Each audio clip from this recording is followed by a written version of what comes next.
all have our different personalities. And some people really they're the other way from shy, right? Like they find it very hard to listen because they're much more outgoing and they are the talkers and everything, right? And so there's a spectrum, right, of shy and much more passive, and then there's much more assertive or aggressive people. So actually, the goal is to get in the middle where we're taking care of ourselves and of the other person. And so if we're shy or a little bit timid, we have a little bit of personal work to do to get to the point where we can look after ourselves along with the other person, and start to be able to, ask those questions. And then people that are a little bit more outgoing or a lot more outgoing and boisterous, that kind of personality has a little bit work to do to get to the middle where they can kind of quieten themselves down and listen to the other person. So I would just encourage you to, first of all, just understand that that's how you are and that's okay.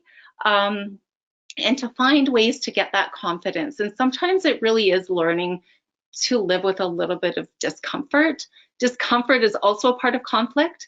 And that's another whole topic, but being comfortable with discomfort is a skill and something that takes practice. And so really, I think if you are approaching these conversations instead of thinking of it as a confrontation, like, oh, I have to go confront this person, thinking of it as a compassionate conversation, like, I really want to listen to you, that takes a lot of the fear and nerves out of it for most people. Like, I really want to understand your perspective. I really want to understand what's going on for you.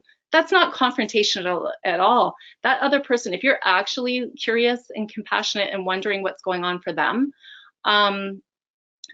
most people will react very differently to that kind of a thing. So I think understanding yourself and being compassionate to yourself for your shyness and your quietness, and then approaching that conversation with the other person just with that open-heartedness, that warmth, that, I really care about you and I really want to understand you.